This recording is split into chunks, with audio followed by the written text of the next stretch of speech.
소소한 듯하지만 결코 소소하지 않은 문제를 연구해보는 소소한 문제 연구소 시간입니다. 미국발 여러 사건, 사고가 발생하고 있는데요. 중동도 조용하진 않습니다. 얼마 전 전해드린 이란 대선 소식부터 이스라엘 3면 전쟁 임박 소식까지 할 얘기가 정말 많아 보이는데요. 그래서 정한 오늘 소소문 주제는 여전히 뜨거운 중동입니다.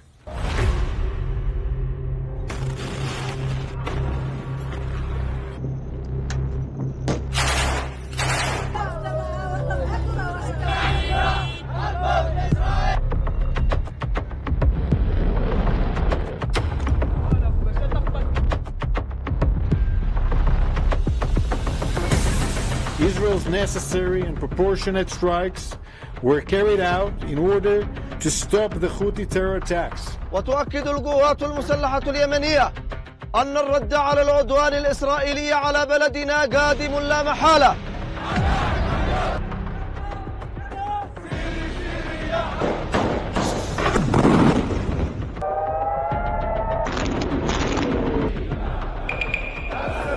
کی میخواد میدان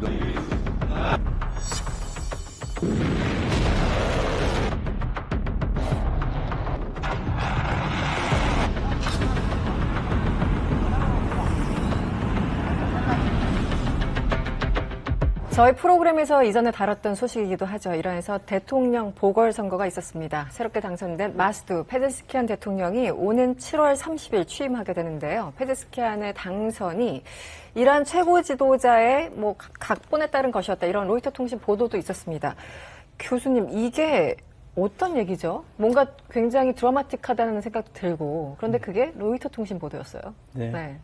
항상 저는 이런 뉴스를 보거나 하면 저는 그렇게 얘기합니다. Too good to be true. 그러니까 뭔가가 이렇게 너무 각본에 딱딱딱 맞으면 아, 이거는 좀 걸러들어야 되는구나 이렇게 보시면 되는데 이것도 똑같습니다. 그러니까 이제 지금 어찌됐건 이란은 벨리아파기 시스템, 소위 신정민주주의 체제고, 그래서 가장 큰 카메니 그 최고 지도자가 모든 걸 통제한다라고 보는 관점에서 보다 보니까 이것도 마스터마인드가 있어서 결국은 보수가 아닌 진보 세력이 됐지만 결국은 다 그냥 각본대로 가는 하나의 장기 말일 거야라고 보는 관점에서 보면 이렇게 되는데 이건 전혀 맞지가 않다고 보시면 돼요. 근데 물론 이제 그거는 있습니다. 3년 전 선거에서요. 소위 말해서 지금의 기득권 세력이 우리의 기득권을 지키기 위해서면 좀 진보주의자 대통령이 아니라 보수주의 대통령이 돼야 된다라고 해서 대통령 선거의 그 후보자들을 다 검열을 해서 보수 일색으로 세웠습니다. 그때 라이시 대통령이 그 대선에서 이제 임명이 돼서 대통령이 됐는데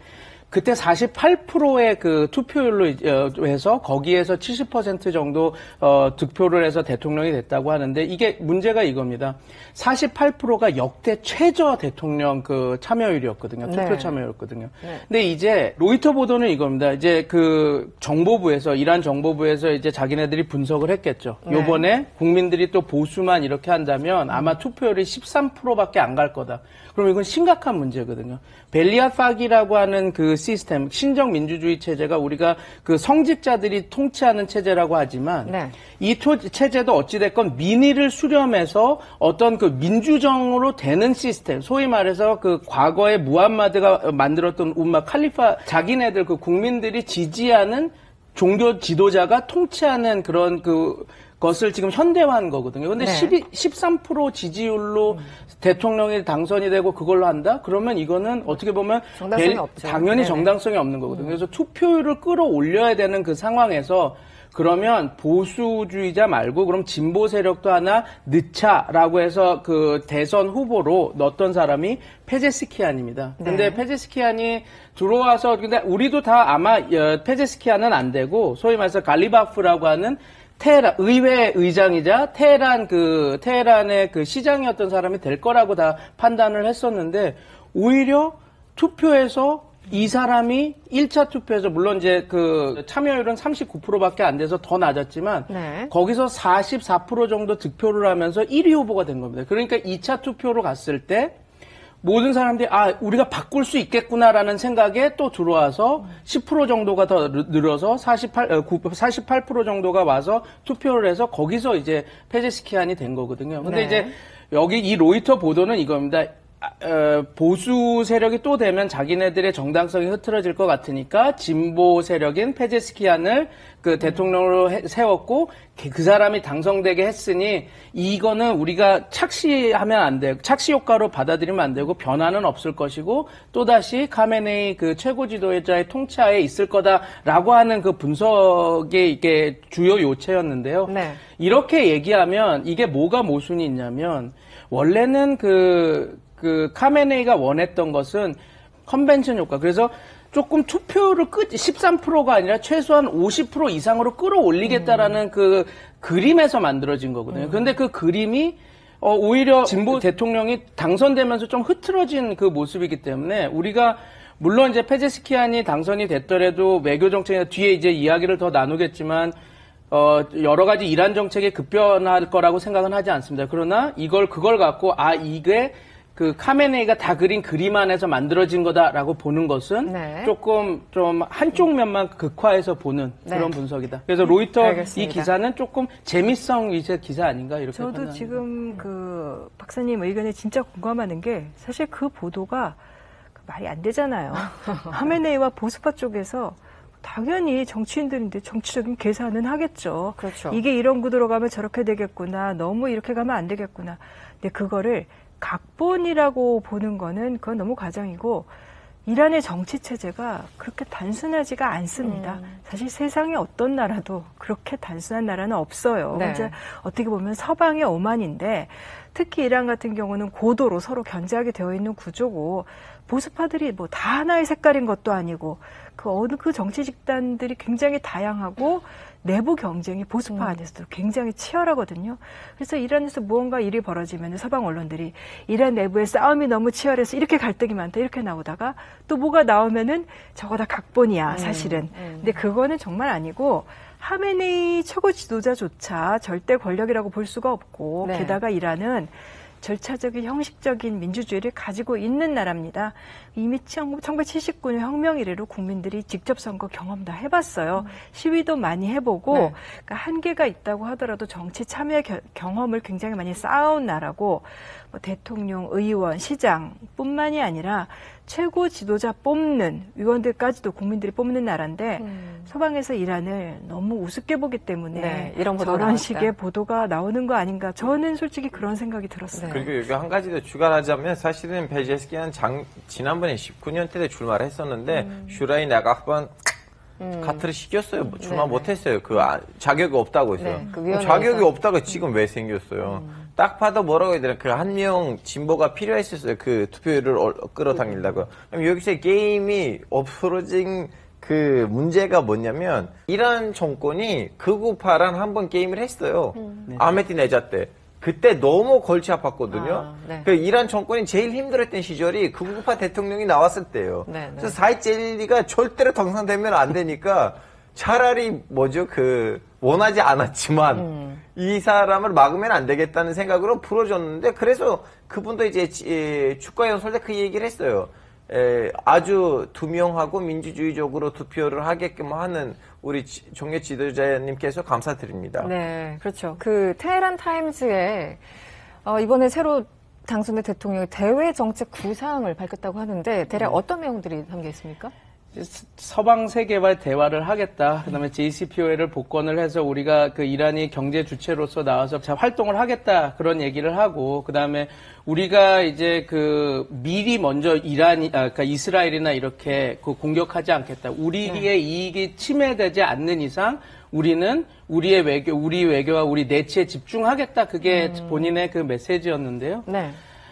근데 뭐 JCPOA는 쉽지 그러니까 요 얘기는 드리고 싶어요. 참 이게 가슴 아픈 게 이게 참 외교는 궁합이 맞아야 되는데 소위 말해서 우리가 얘기하는 미국과 이란에서 뭔가 대화가 됐을 때는 클린턴 행정부와 카타미가 있었을 때 좀 잘 됐고 그다음에 로하니가 있을 때와 오바마가 있을 때가 좀 대화가 됐거든요. 네. 근데 지금 진보 세력이 집권을 했는데 뭐 당연히 미국 대선이 어떻게 될지 우리가 더 지켜봐야 되겠지만 트럼프가 된다고 했을 때는 트럼프는 JCPOA 그러니까 소위 말해서 이란 핵 합의를 자기가 스냅백을 해서 자기가 철회했던 파기했죠. 파기했던 그 대통령이기 때문에 뭐 페제시키아는 다양한 정책을 하고 싶어 하겠지만 운신의 폭은 적다. 그래서 아마 조금 말한 것처럼 대외 전략을 이렇게 해외에 이렇게 메시지를 발신하겠다 이렇게 하긴 하지만 유일하게 좀 뭔가 변화가 있을 거는 유럽 쪽일 것 같습니다. 오히려 그래서 항상 메시지를 발신하는 건 미국을 비난하면서 EU 3개국, 그러니까 프랑스, 영국, 그다음에 독일 이런한테 계속 메시지를 발신하면서 우리랑 같이 할 수 있잖아. 우리 IAEA 협약 어긴 거 없었잖아 하면서 계속 이렇게 대화를 이끌어 가는데 아마 거기에서 뭔가 생기면 생길지언정 다른 큰 변화가 있긴 좀 대외 정책상으로 힘들지 않을까 싶습니다. 결국은 미국 대선에서 누가 당선됐냐에 따라서 이 이란의 대외 어떤 정책도 많은 영향이 있을 것 같은데 이번에 유럽을 향해서도 쓴소리를 뱉었다고 하는데 어떤 내용입니까? 그러니까 이란 입장에서는 사실 글쎄 쓴소리라고 해야 될까? 뭐 당연히 할 수밖에 없는 그런 이야기인데 네. 박사님 말씀해 주신 것처럼 JCPOA 그러니까는 이란 핵 합의가 미국에 의해서 이게 트럼프. 깨졌잖아요. 네. 트럼프 대통령이 당선되자마자 그렇기 때문에 이란 입장에서는 어떻게 보면은 잘 갖다 뒤통수를 한 대 맞은 그런 격이 되는데 그런데 그 이후에 계속 서방 국가들이 이란을 향해서 한 이야기들은 너네 합의 잘 지켜야 돼 이거였거든요. 이란은 황당하죠. 네. 내가 뭘 어쨌다고 미국이 깼잖아. 결국 이거밖에 아니란 말이죠. 그러니까 지금 유럽을 향해서 하는 이야기도 어떻게 보면 그거거든요. 내가 안 지켰니? 미국이 안 지켰지. 네네. 근데 우리한테 뭐라고 하지 마. 이걸 깬 건 미국이야. 그런 뉘앙스를 그런 메시지를 유럽 국가들한테 준 거죠. 요즘 서방 언론에서는 새로운 악의 축을 구축하고 있죠. 러시아, 중국, 뭐 이란, 북한 이런 식으로.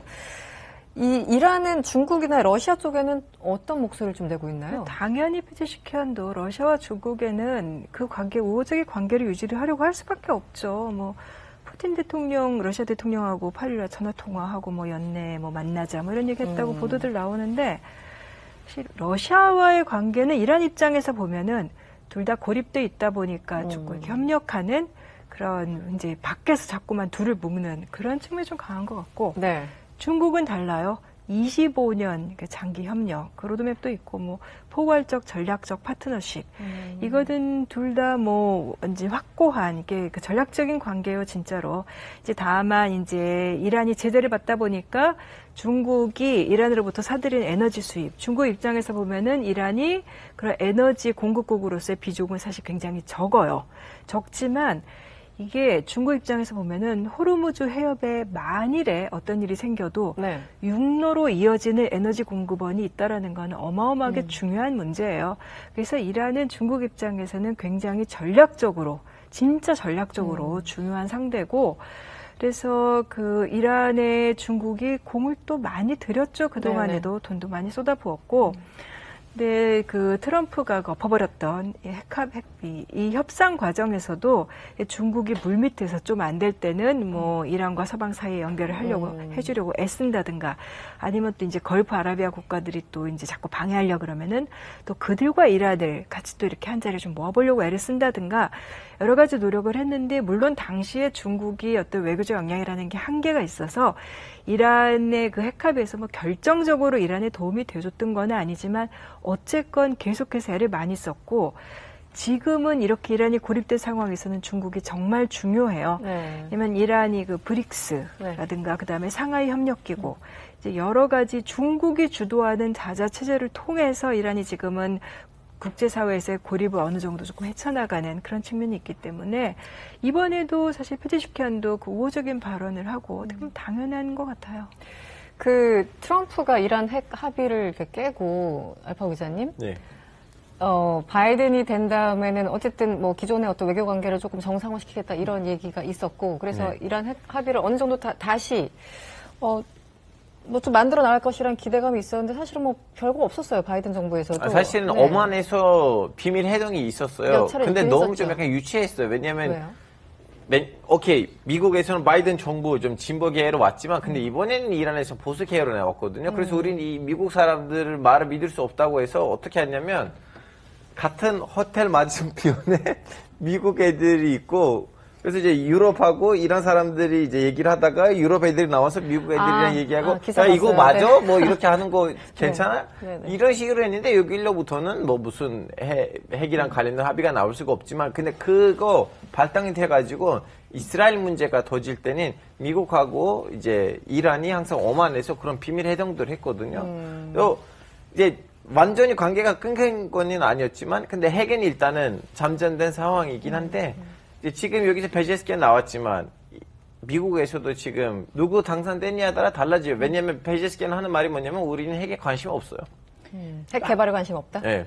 네. 한 가지 말씀드릴 게 이제 왜 바이든이 안 됐냐, 바이든 때 JCPOA가 왜 그 복권이 안 됐냐, 그걸 할 때 네. 요게 있습니다. 간단히 말하자면 오바마도 JCPO를 이뤘지만 이걸 상원 의원에서 추인을 받기는 힘들다라고 자기가 판단했어요. 그래서 소위 말해서 executive order, 그러니까 행정명령으로 자기가 대통령령으로 JCPOA를 했거든요. 네. 근데 만약에 이것을 그렇게 대통령령의 행정명령이 아니라 상원 의원에서 추인을 받았으면 그렇게 도널드 트럼프가 대통령이 그렇게 쉽게 스냅백을 못했겠죠. 그런데 도널드 트럼프가 되자마자 자기도 오바마 대통령이 행정명령으로 이걸 했으니 난 행정명령으로 취소하고 이렇게 해버린 거거든요. 네. 그래서 이란 쪽에서는 이랬습니다.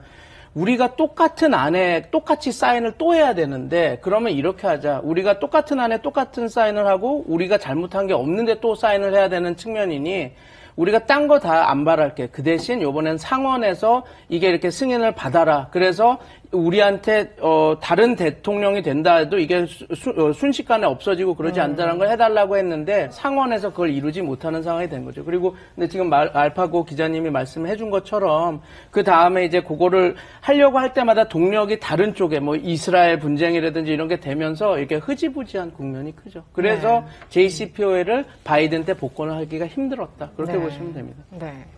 사실 이란 입장에서는 일방적으로 미국이 파기했기 때문에 그들이 확실하게 보장을 해주지 않으면 또 사인하기가 뭐한 그런 그렇죠. 상황이었던 건 똑같은 뭐 안에 객관적으로. 대해서 똑같이 사인해야 되는데 왜 우리가 도대체 그럼 이거 의미가 뭐냐 이런 네. 거죠. 네.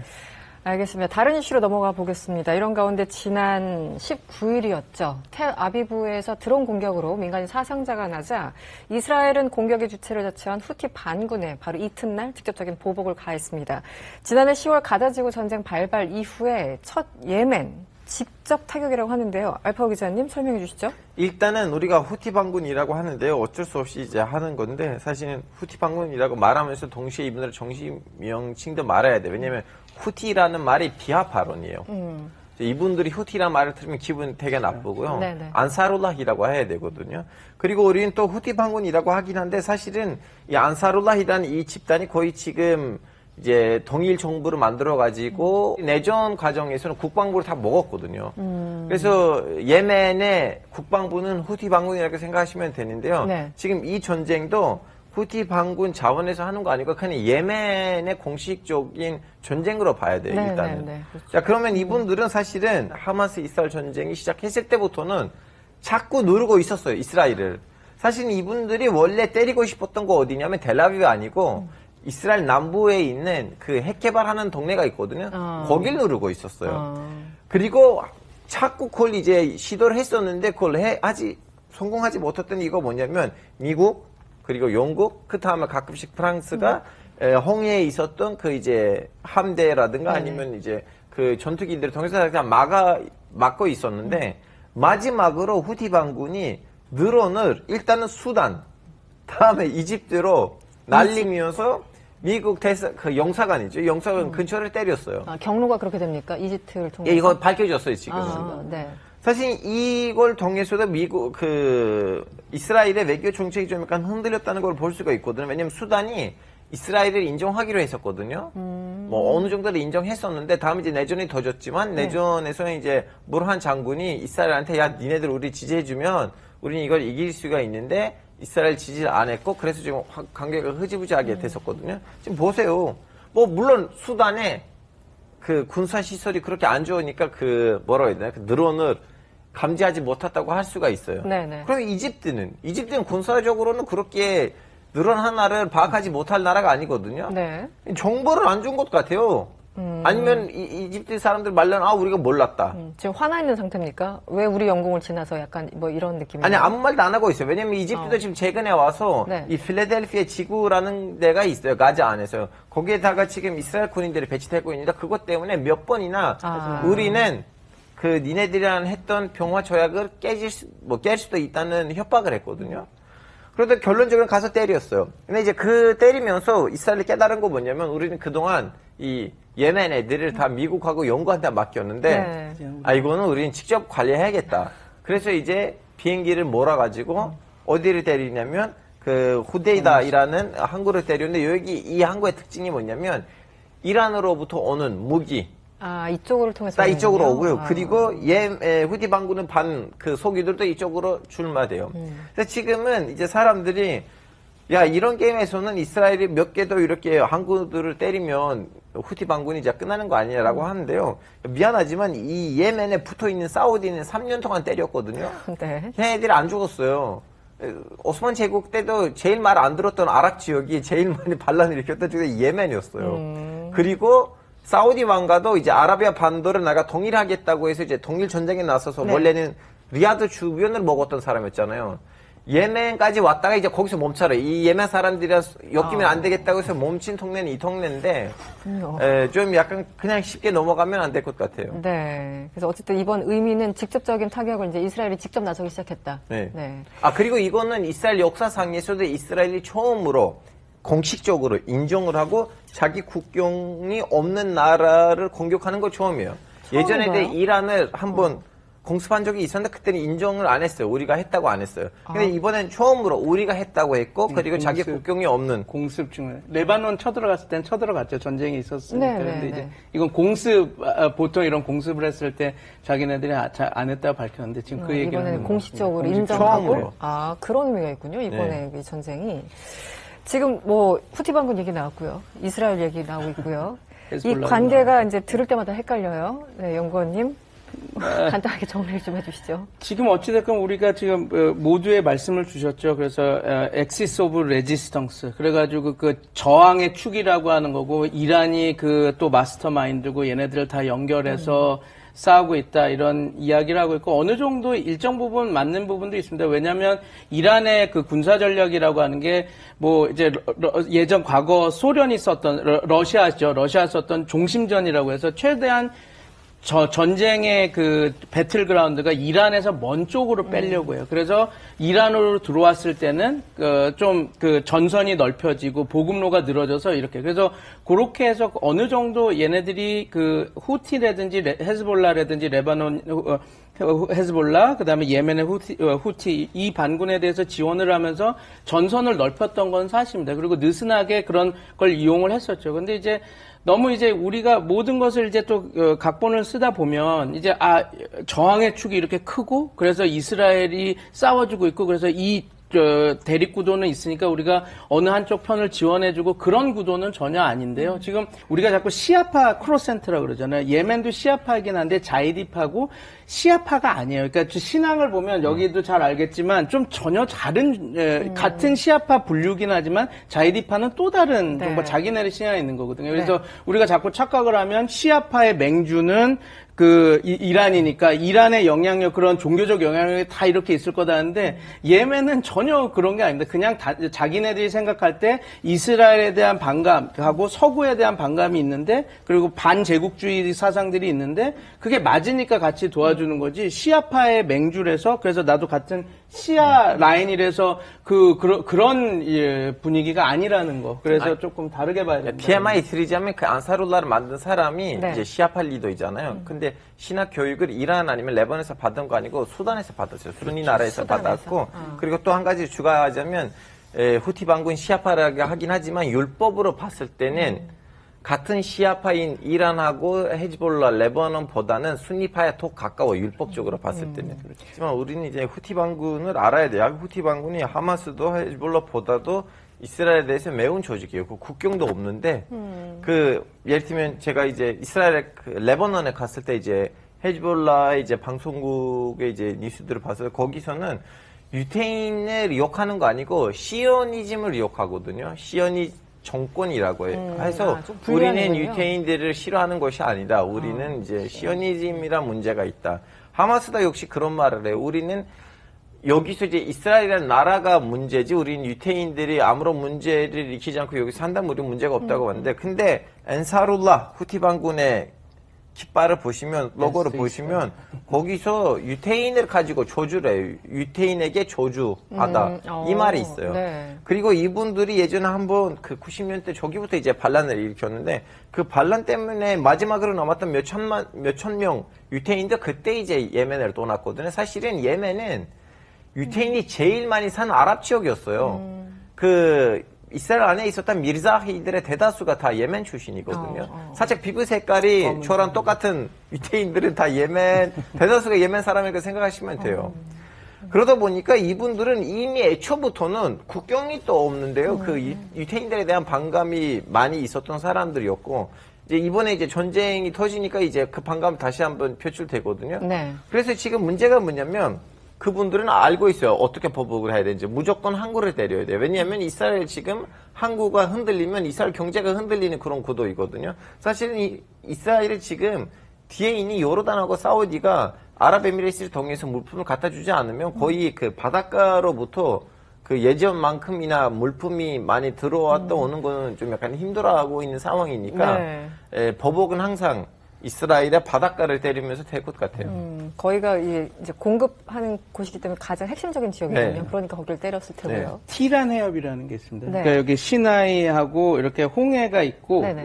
있으면 여기 티란 해협이라고 있어서 과거에 나세르 대통령이 3차 중동전을 맞을 때도 이스라엘을 협박하다가 이스라엘이 먼저 선제 공격하면서 네. 이겼을 그때도 티란 해협을 막겠다라고 해서 계속 그랬거든요. 그 지금 말한 그 네게브 사막 그 핵시설이 있고 그런 그 연결되는 그 해협이 있는데 거기가 예멘이 막으면 막을 수 있는 지역이거든요. 네. 그러니까 예멘이 지정학적으로는 헤즈볼라보다도 지정학적으로 그러니까 그 우리 아덴만하고 그 티란 해협이나 이걸 막을 수 있는 역할을 그런 것을 할 수 있는 능력이 있는 거라서 예멘 그 후티 반군이 좀 더 위협적으로 느껴질 수 있죠. 그리고 네. 두 번째 위협적인 건 뭐냐면 사실은 헤즈볼라라든 하마스든 이 두 개 단체랑 이스라엘이 싸울 때는 언제든지 사우디라든가 다른 나라들은 협조할 자세예요. 왜냐하면 사상적으로는 일단은 이 하마스는 무슬림 형제단 사상이 갖고 있고요. 그리고 헤즈볼라는 이제 시아파이니까 이란의 축이거든요. 근데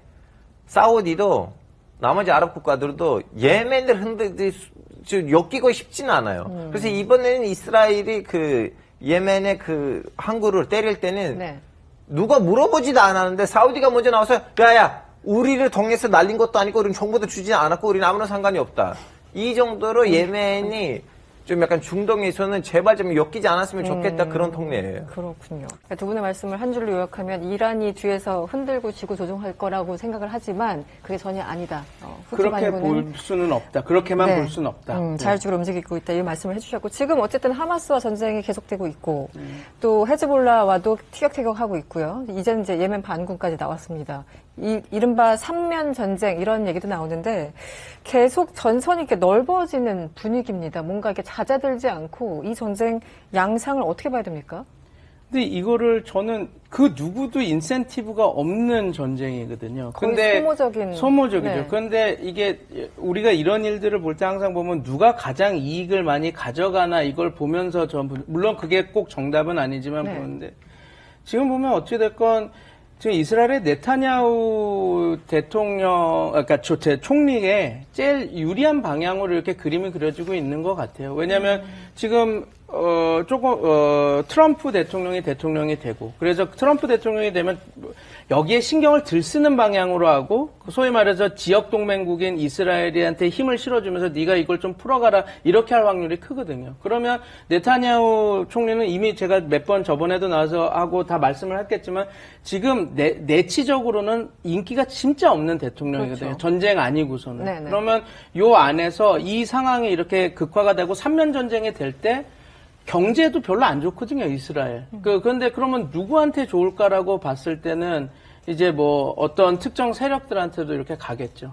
어찌됐건 이 모든 전쟁의 지금 키는 네타냐후 이스라엘이 지고 있습니다. 지금 지금 말한 그 필라델피아 거기 그 가자지구 내에 거기 원래는 민간인들이 있어서 거기는 보호구역으로 놔두자 했는데도 벙커버스터로 공격하는 것도 이스라엘이고 물론 이제 그런 드론 공격이나 이런 것들이 있었다고 하지만 좀 더 뭐라 그럴까요? 공격 수준을 넓혀서 네. 그런 항구에 대한 폭격을 하고 공격을 좀 세게 하는 것도 이스라엘이고 지금 그 헤즈볼라 레바논 남부를 그렇게 세게 치고 들어갈 거다 말 거다 하는 것도 이스라엘이거든요. 그러니까 이게 어떻게 보면 이게 지금 우리가 착시 효과를 좀 걷어놓고 봐야 될 게 있는 게 지금 전쟁의 키, 이게 확전이 될 것이냐 아니냐의 그 키는 헤즈볼라가 갖고 있는 것도 아니고 후티가 갖고 있는 것도 아니고 이스라엘 본인들이 갖고 있다. 지금 그렇게 보시면 조금 그림이 좀 이해가 잘 될 것 같아요. 네. 구정 기자님, 우리 방송할 때마다 전쟁 얘기가 빠지지 않는데 도대체 이 전쟁 언제 끝날 것 같냐, 양상이 어떻게 흘러가느냐 매번 제가 그 질문을 드리고 있습니다. 오늘도 어김없이 같은 질문을 좀 드리자면, 왜냐면 예멘까지 나왔어요, 이제.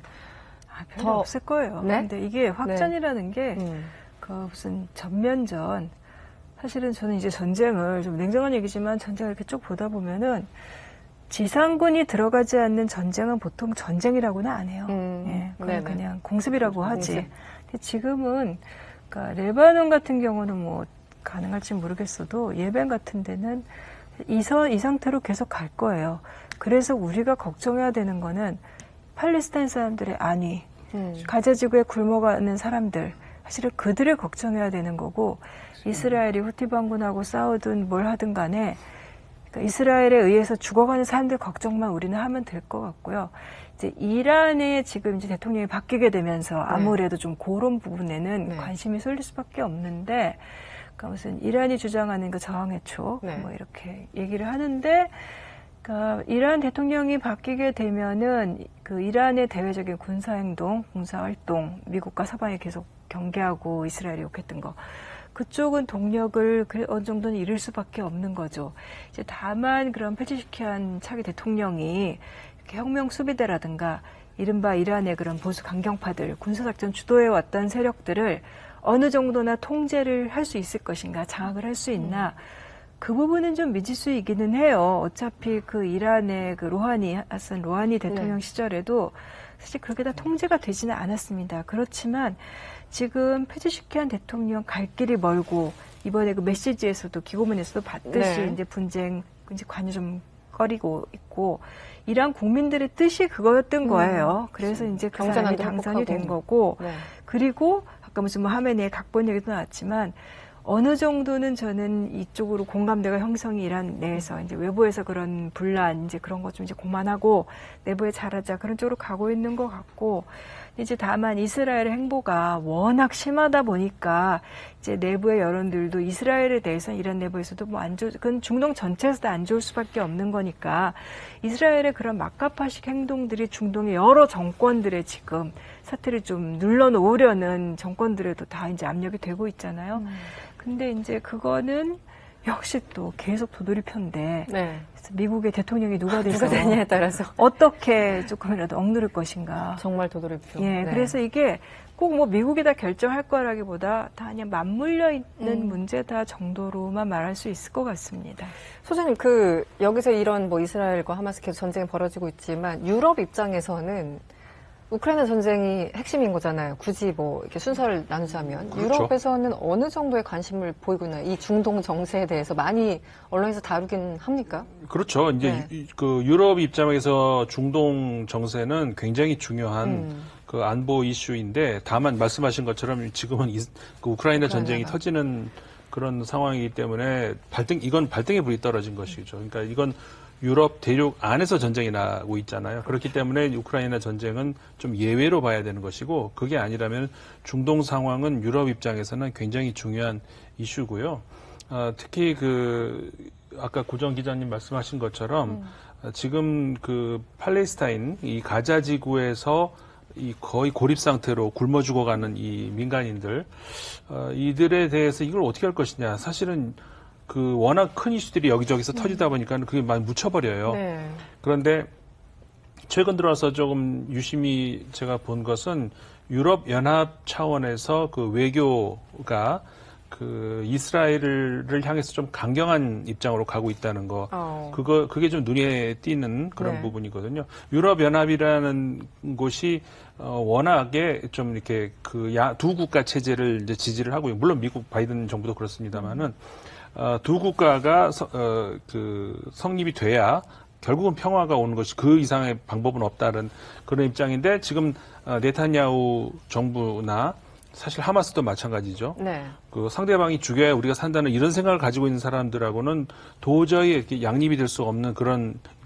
근데 지금까지는 외교적인 어떤 그 목소리들을 내왔는데 네. 이대로 가다가는 이 가자 지구의 비극은 막을 수가 없다라고 유럽연합에서는 판단을 한 것 같아요. 그래서 점점 그 네타냐후 총리를 향해서 네. 좀 그 비난의 강도를 점점 세게 하는 그런 양상으로 지금 유럽연합은 가고 현재는? 있습니다. 네. 그렇군요. 얼마 전 베이징에서 이 팔레스타인 자치정부 집권당 격인 이 파타 그리고 팔레스타인 무장정파 하마스를 포함해서 14개 정파가 분열 종식 내용을 담은 베이징 선언을 발표했습니다. 이게 어떤 의미가 있는지 알파 기자님 어떻게 보셨어요? 이 베이징 이거 선언. 사실은 그 중국이 올해 3월부터는 한번 시도를 했어요. 하마스하고 그 파타를 만나게끔 했는데 거기서 별 관계가 없었고 다음에는 이제 시진핑은 아랍 지도자들이랑 모였어요. 그때도 한번 그 안에는 그랬죠. 이 네네. 팔레스타인 문제를 찔렸는데 근데 이제 보니까 왠지 좀 약간 어느 정도 성사가 된 것 같아요. 왜냐하면 우리는 잘 모르고 있었는데 이 하마스하고 파타는 사실 지고받고 싸웠던 두 개의 집단이에요. 같은 서로 사이가 안 좋죠. 팔레스타인 네. 집단이긴 한데 근데 이 베이징 선언이 어느 정도 성과를 있다는 것을 우리 어떻게 알 수 있냐면 이스라엘의 반응을 통해서 왜냐면 깐츠 외교부 장관은 거의 쌍욕하듯이 트위터에다가 글을 올렸거든요. 뭐 한번 따봤시죠. 그 파타의 수장 그분이 자꾸 이렇게 팔레스타인을 뭐 대변한다고 했는데 결국 가서 하마스를 악수하네. 하마스는 테러리스트 놈들인데 니네들이 가자를 다스릴 줄 알아? 꿈에서 걸어 뭐 이런 식으로 얘기를 했는데 그럼 가자를 누가 다스릴 거예요? 전쟁 이후에.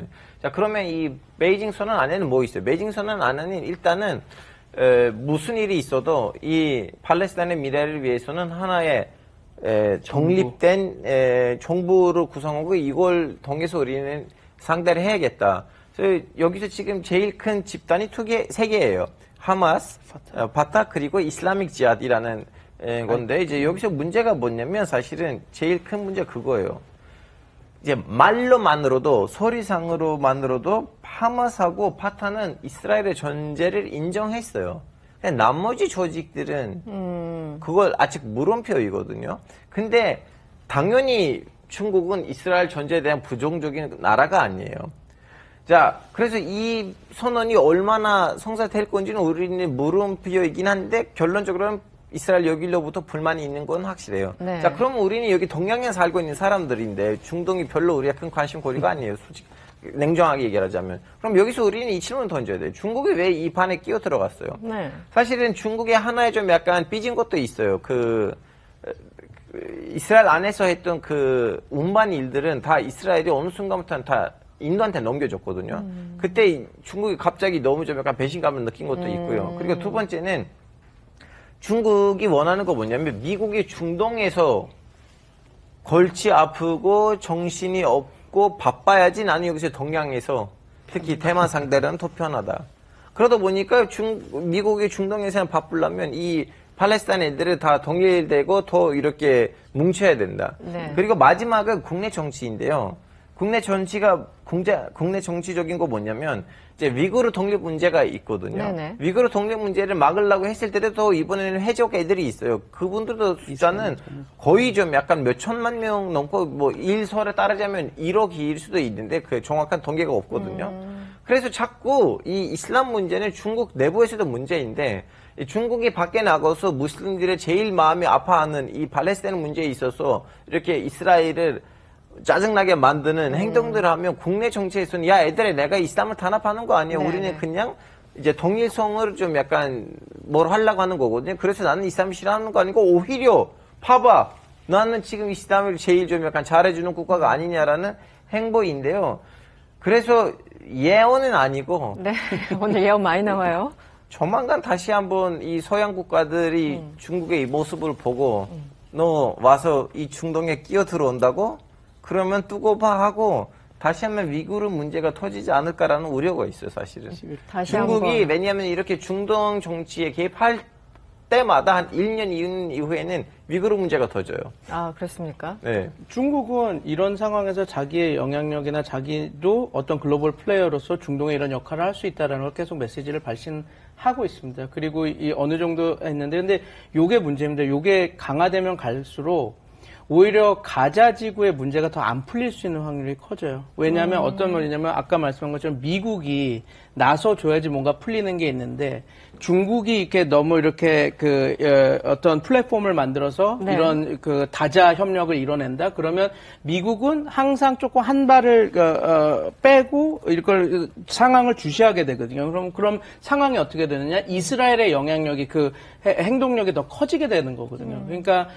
이게 당연히 중국은 자기의 어떤 외교적 레버러지를 보여주기 위해서는 그때 사우디하고 이란 평화회담을 처음에 이렇게 관계 개선하는 것도 중국이 다리를 놨다고 이렇게 크게 했지만 그게 큰 영향력이 있을 수는 없거든요. 네. 그거는 왜냐하면 사우디와 이란이 원했기 때문에 이루어진 거지 중국이 뭔가 엄청난 인거에서 벌어진 게 아니거든요. 네. 그래서 이것도 그런 맥락과 같이 본다면 제가 안타까운 건 당연히 이런 거는 국제사회에서 다자사회에서 이런 다양한 목소리가 나오고 다양한 플랫폼에서 나오는 건 너무 좋죠. 그런데 오히려 이렇게 돼서 이제 미국은 못하는데 중국이 한다 이런 그런 공격, 중국이 원하는 그림이죠. 이게 강화되면 갈수록 오히려 가자 지구에 있는 팔레스타인들의 고난은 더 커질 수밖에 없는 상황. 왜냐하면 시간이 늘어지고 지연되고 오히려 그런 상황에서는 미국은 이스라엘 편을 들어줄 수밖에 없는 상황. 그런 것들이 돼서 저도 베이징 선언 이걸 보면서 참 이런 생각을 가졌습니다. 본인의 안보는 자국은 자국이 지켜야지 누가 지켜주지는 진짜 못하겠구나. 이런 게 참 그런 것들을 또 한 번 느끼는 하나의 그 정도의 행사였습니다. 제가 볼 때는. 네네. 네. 전쟁이 꼬리에 꼬리를 물면서 이제는 이 온갖 전쟁을 누가 왜 시작했는지도 헷갈릴 지경입니다. 이런 사이 이스라엘은 세계 전선을 두고 전쟁을 벌이는 상황이죠. 여전히 뜨거운 중동 상황이 앞으로 어떻게 흘러가게 될지 저희 월드시아 W가 전해드리겠습니다.